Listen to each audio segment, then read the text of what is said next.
change in biospheric resources on our planet, really literally in the last 50 years or so, and in totality in the last 200 or 300 years. And so this is the mapping that we looked at last week of roads put onto Earth. We have a meme that is the guiding idea here, that ecosystems are Earth's vital organs, that they perform functions just like our vital organs, like pumping moisture and so on and so forth. So if you look at these land masses and the roads that have been put on them in the last few decades as organs, it looks like these organs are in a systemic demise right now. They're corroding rapidly. They're losing their ability to create our biospheric necessities. And again, this is super recent change. So effectively, these ecosystems have been uninterrupted for 10,000 years or so since the last ice age ended. 10,000 BC, so maybe 12,000 years, something in that range. And these highways didn't even really get going until the 1950s. We had some big highways in the United States in the 1930s and 40s on the East Coast and West Coast, but there were no interstates until Eisenhower. And so the first interstate highway wasn't even commissioned until 1956.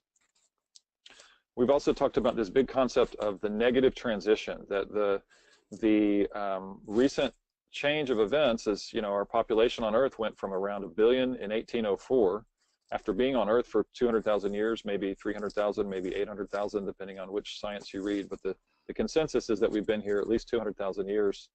Took that long to reach 1 billion, and then within 213 years, we've now gone from 1 billion to over 7.5 billion. And that is for the biosphere, for the resources that create our life support services, that's been a very negative transition. We have removed life far faster than it can replace itself, and we've paved over a lot of it. So what we want now is to engage the positive transition. We want to reverse that process. We want to use the best biological design and implementation knowledge we have.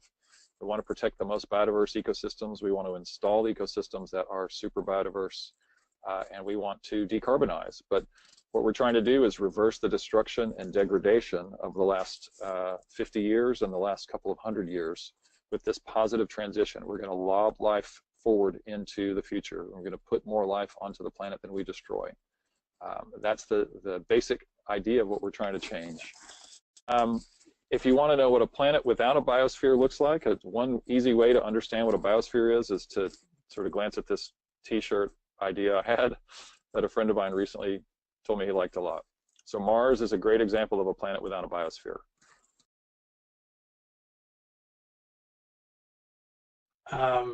This is going to be a lot of fun, and I will enjoy it even more if you guys are interactive. There's a small enough number. By the way, you probably saw my dog Nike. There he is. What's up, bud? This is my black lab, and you're going to hear a little bit about dogs in this presentation. You're saying already, whoa, how does it have to do with aquatic ecology? Actually, got a lot to do with it. He's smiling up at me. He's 11. Coming up on going to be 11 years old, and still is a very active, aggressive young guy. Yeah, still very, very good dog. So anyway, we are going to have fun. I'm going to ask once more, I asked this before we got started, if you're relatively new to our Economic Action Team process, or if you've not been to very many of these presentations that we do, courses, special guest presentations. We've been doing this for about 15 months now. We actually will have our 15th-month anniversary coming up in about 3 days. We've had over 100 speakers. We've taught courses that have been as short as 2 weeks, and we've had them that have been as long as 46 weeks. The forest ecology course that Mark Shepard taught was. And this one's going to be on the longer side. We'll be up there because aquatic ecology is a very detailed subject. I'm going to take a very practical perspective to it, and hopefully I'm going to give you lots of examples of things that you can find applicable for you and what you're doing and how you're living in your life. That's going to be my goal. So the more you interact, like I said, the more fun we'll all have. I'm going to pretend like you're a graduate class and you're sitting there in lab desks out in front of me, and and we're going to get to know each other over the next number of weeks. So I'm going to change to presentation mode here, and we're going to get going on today's start to already taught, of course, on ecological aquaculture previously. This is not going to be talking about aquatic ecology in isolation. I am a ecosystem oriented ecologist, and to me, the ecosystem is much broader than the aquatic portion of it. So you can't properly understand, study, manage an aquatic ecosystem unless you understand and manage the terrestrial ecosystem that adjoins it and that affects it, the watershed that it's in. So we're going to start with talking about money, and I'm going to start just telling you a little bit about myself. I have been in the business for over 25 years. I have the highest degree in financial planning. I have been having my own practice for many years, and the best thing I love about my working with people is listening to their personal stories. So with that, I thought I would just tell you why I have focused on women, and of course it pertains to men as well, but my passion started because I have had my own private practice, I started to notice that women made decisions in a different way than men did. And so I did a lot of research and discovered that there are different characteristics in the way women process and make financial decisions. And I come from a very traditional Italian family, and where women were regarded more for their family raising skills than for others. And just to tell you how traditional my family was, my mother really wanted me to, here's my picture of my Italian family. When I had told them that I wanted to go to college, my mother said, well, your plan is to really marry a butcher so that you will always have food on the table. And my sister was supposed to marry a vegetable man so that no matter what was happening, there would always be food on the table. So you can see that I always wanted to kind of go out on my own and be independent. And I noticed that with my women clients, they were struggling to make financial decisions. So the way that we're going to talk tonight is in a very educational format, and we're going to talk, and you're going to feel, hopefully at the end of this, that you have a little bit more confidence to take an action. So with that, the goals of tonight's presentation, we're going to talk about retirement concerns, what we know about women and money, how you're going to move forward, and how you control your day-to-day spending. So I just want to say that if you see all these pictures on the screen, this is not specific to any generation, socioeconomic type.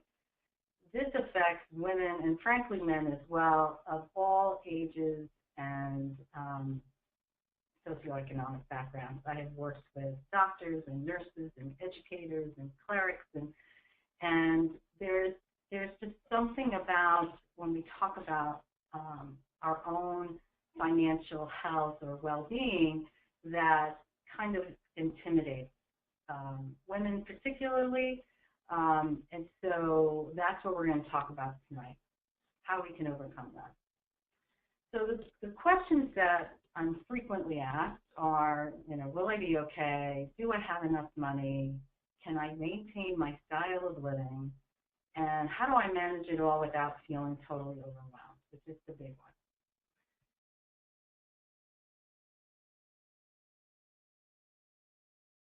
It might sound really weird, and I wouldn't have believed it, quite honestly.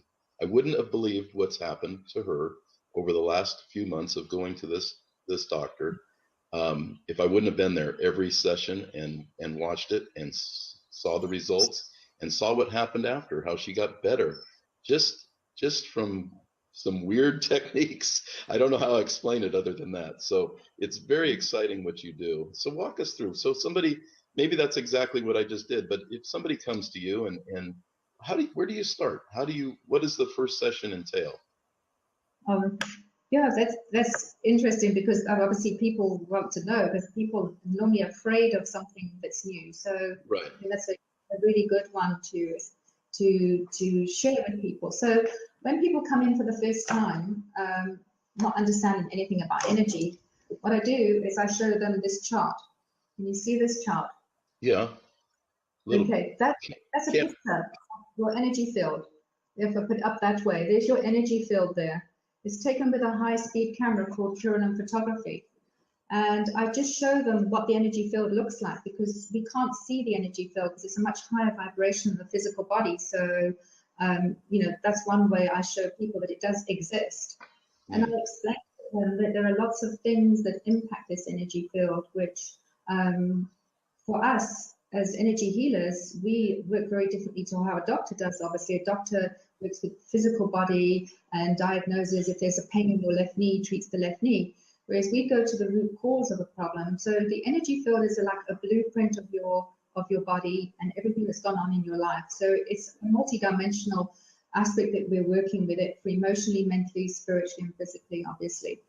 So I explain to people that this is like your electric fence. It will expand and contract depending on how well you are on all of those levels. So I do a test with them and I show them, okay, have a positive thought. Let's see what happens when you've got positive thoughts to your energy field. And I will normally show them with dowsing rods and show them how it expands and contracts.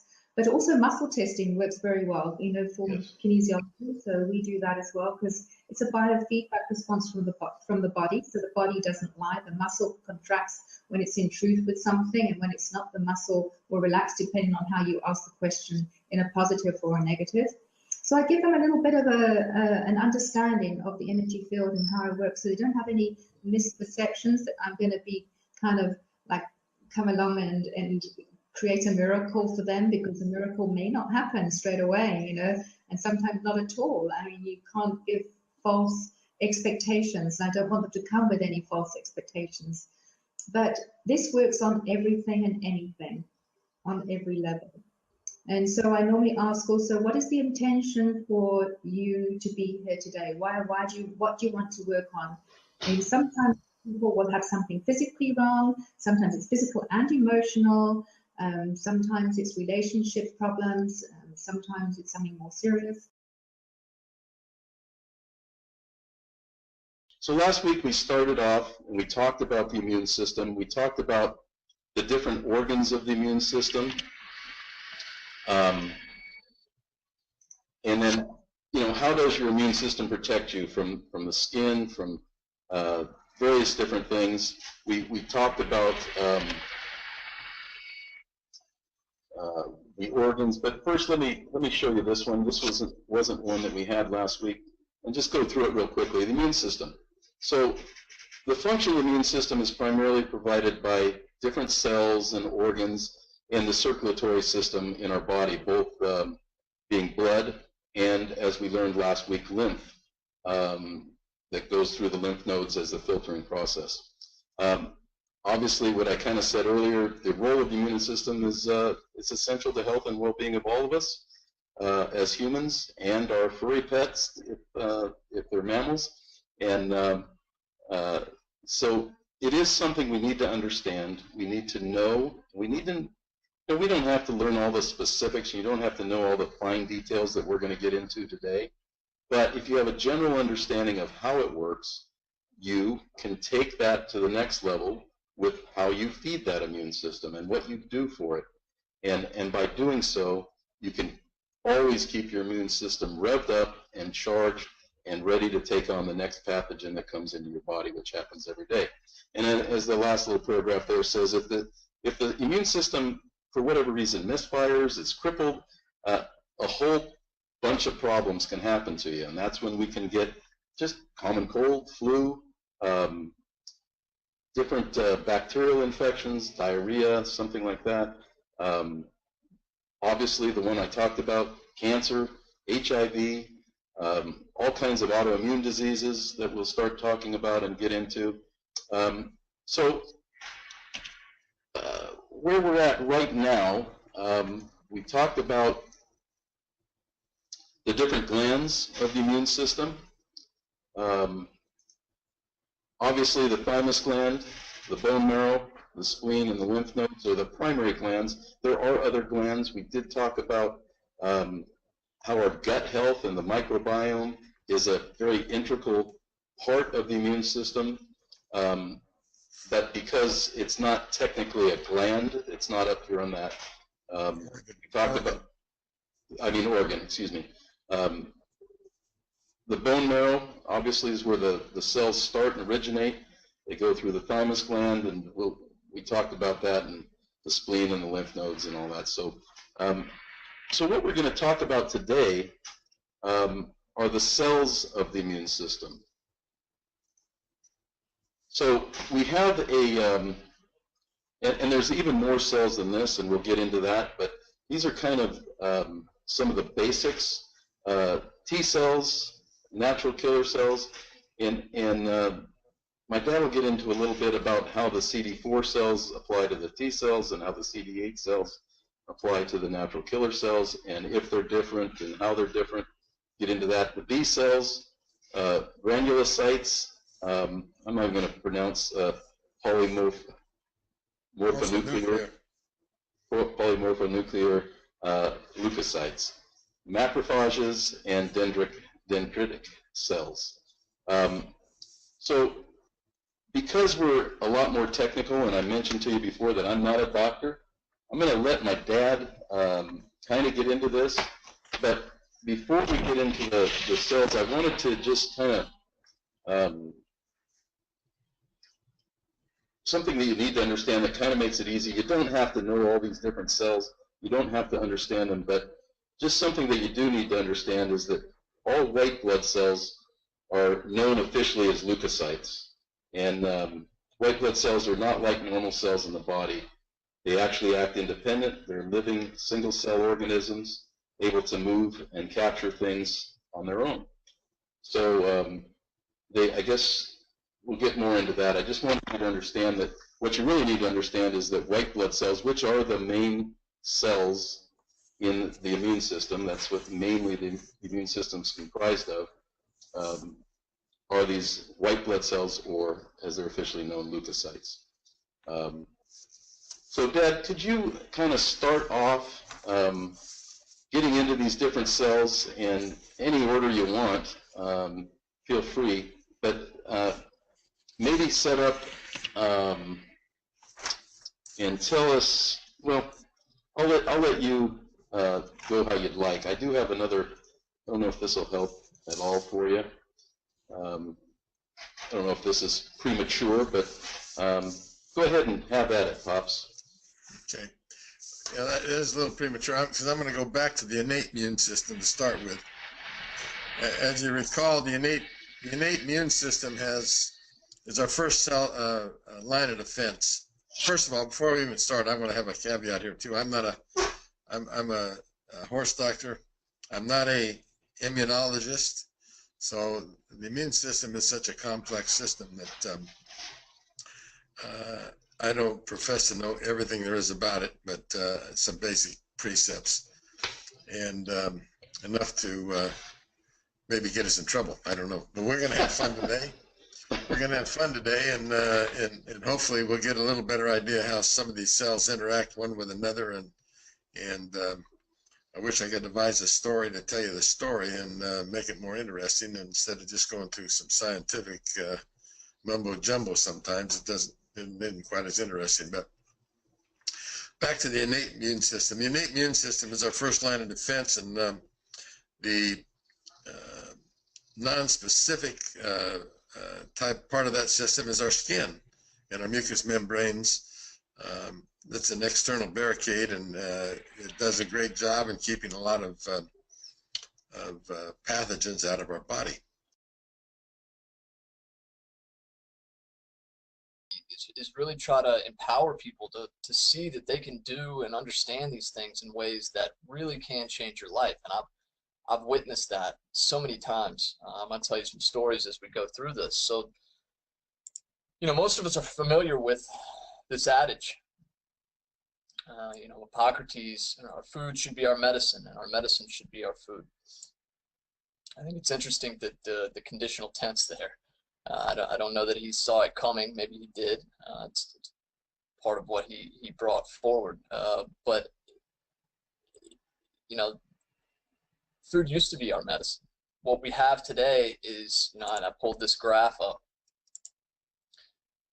It's just that, this is from the year 2000, and it'd be interesting to compare it to today. I didn't really find current numbers in this regard, but notice that, 25% of them are just a catch-all. The rest are degenerative diseases.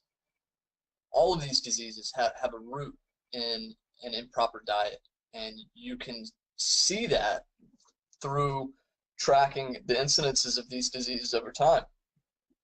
So, the problem is that there's no smoking gun. There's not one certain thing in our diet that's missing that creates the disease. And if you think about how our science is organized as a scientific method, we have a hypothesis, we have a theory, and we have a law. And it only becomes a law unless it's replicable. And that's not how nature works. Nature works in the averages and in the space in between, if you will, chaos and spirals. So in a very real sense, as you'll see when we talk about wheatgrass particularly, there's healing modalities, but there's no way to identify exactly what component of the wheatgrass created the therapeutic effect. And where that leaves us is in the void. It's very difficult to study the forest compared to the tree. And that's basically what we've come to is trying to rip everything apart to find the truth when it's really in the whole and how it works together in the synergy of the system. So, something also that's interesting about this list is the majority of it: stroke, cancer, diabetes, Alzheimer's. All of these diseases are rooted in what we're finding in inflammation, and basically the body overworking itself, and the immune system being taxed and creating an influence on health that is beside the source. And then we start treating the symptoms. And one of the jobs that I had after college, I needed money, and I took a job at a pharmacy, and it serviced old folks' homes. And we would pack pills. We would go get the pills off the shelf, and we'd put them in the Monday, Wednesday, Friday orientation of the month's meds, and then we'd pack them up, and they'd get shipped off to the homes. And it was a very turn and burn business. And I learned a lot about pharmaceuticals in that time, and became aware of why they were used. And what I found was that you would have something that would treat a certain affliction that would create a side effect that then would need to be medicated, and then that medication created a side effect, and there was this cascading effect where we were managing all of these symptoms, and the result would end up 10, 15, 20 medications. I mean, it was outrageous. My mom is a nurse, and she actually started a business a while back that audited these laundry lists of pharmaceuticals.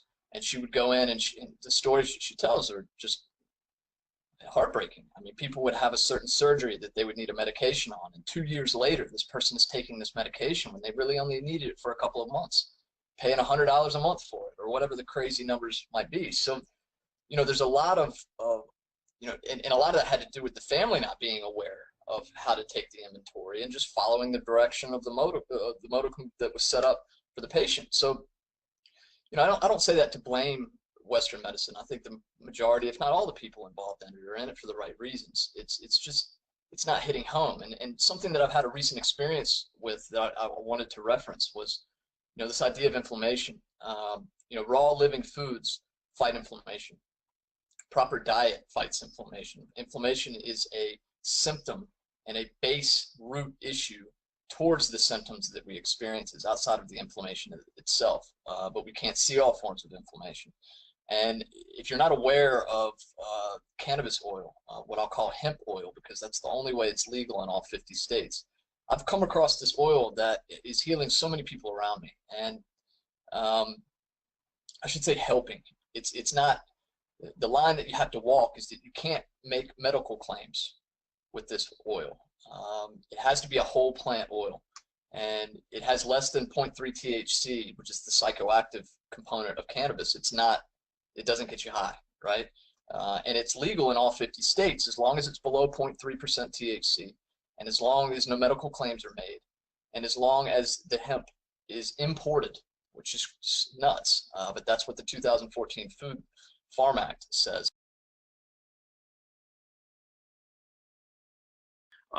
Approximately 70% of the known bird species are declining in numbers. And down in the white, so much of the decline is due to human activity, which can be summarized of its habitat loss. We're wiping out the habitat quite fast. That's why the work that we do, restoring natural plant community types, but doing it so that when we harvest the yields from it, the fruit, the nuts, the berries, the animals that are grazing in the system, we're actually running a profitable farm venture imitating these natural plant communities. And what I'm going to do is that the first part of here is I'm going to go fast through the slides that I covered last week. So if you weren't here last week, oh well, you know, go check out the replay. But how can we make sense of all this in order to restore degraded ecosystems and produce food, fuel, medicines, fibers, etc., as our economic enterprise? I find, believe it or not, I do find some of the permaculture design principles to be quite helpful. And what's fascinating about it is when I was trained in permaculture design, I dove right in and actually did it. I went neck deep, and I found that I never even finished with like a few of the principles, because I was still involved with those. And the most critically and important one that I see that it's a huge, I think it's a huge shortcoming within the permaculture movement, is that so many people fail to actually observe nature and to interact with it, to imitate nature in our designs. And if we just do that, we'll be busy for the rest of our lives. So to observe nature, imitate it, interact with it, we will have systems that are a lot less work, we'll have a lot fewer problems or things that you might call problems. So in order to observe, and this is why we're doing this, we have to know the difference between an observation and a concept. An observation is something that you see, hear, taste, touch, smell, measure with instruments, derive through tests. It's a phenomena that if I explain to you how to observe it, use this particular procedure to observe it, you'll be able to observe the same phenomena. You may call it whatever you want, but we can observe the same phenomena. One of those I'll just relate it to is gravity. If you go off and you jump off the couch, you will fall down to the floor. 99.999% of the cases, no matter what we call it, if it's the planet sucking you down, or if it's the mutual attraction of two bodies, or if it's the bending of the space-time continuum, who cares? What happens to you in reality as you jump off the couch, you hit the ground. A lot of the trying to figure out, well, why does gravity work? What is gravity? In one sense, as farmers and ranchers, that's irrelevant to us, because we need to know how to use it. I could really care less what gravity actually is. I know it's real, and I know how to work with it because I can observe this. Well, the difference between an observation and a concept is an intellectual idea, and I classically use the idea of invasive species, because there's only one organism that we know of on the face of the planet that has this intellectual concept called invasion. And when you put on your concept and you view reality through the concept, that's what you see. You see the invasion, you don't see the actual observation. So much of what people think is observation, they're actually viewing reality through their concept. And this is the example I use right there. I ask you a question and answer this to yourself. What color are those bananas right there? And if you said yellow, you're viewing that through your concepts, but it's because this is a black and white photograph. You've seen a banana before, you know, most of them look yellow, and so you instantly say, oh yeah, bananas are yellow. Well, that's not actually observing what's actually there. Well, this one, we would observe, we do see the actual yellow, we do see the actual brown. That banana on the left is just about perfect for me. If I'm going to eat bananas, that's the one. Man, oh man, I like them like that. Senses. What are our senses? It's a physiological capacity that an organism has that provides data for perception. And we have a whole bunch of senses: sight, hearing, taste, touch, smell, balance, acceleration, temperature, proprioception. Proprioception means like you know where your left toe is, or you know where your hand is. Pain. Internal senses. You can tell when you've got too much gas in your lower intestine versus cramps in your stomach. You can kind of tell time. It's not as accurate as a clock, of course. Smell, taste, vision, balance, gravity, echolocation. It says it's not analogous to human senses, but where I am right now, I'm in the basement of a building, and I can clap my hands and I hear it bounce off a wall. I know that there's a wall over there somewhere, and I can use echolocation. Electroreception. I actually am able to sense electricity. I'm really sensitive to electricity, and I'm sure that a lot of people who have quote unquote allergies, whatever, sensitivities to electromagnetic frequencies. So now they can also detect magnetism and that sort of stuff.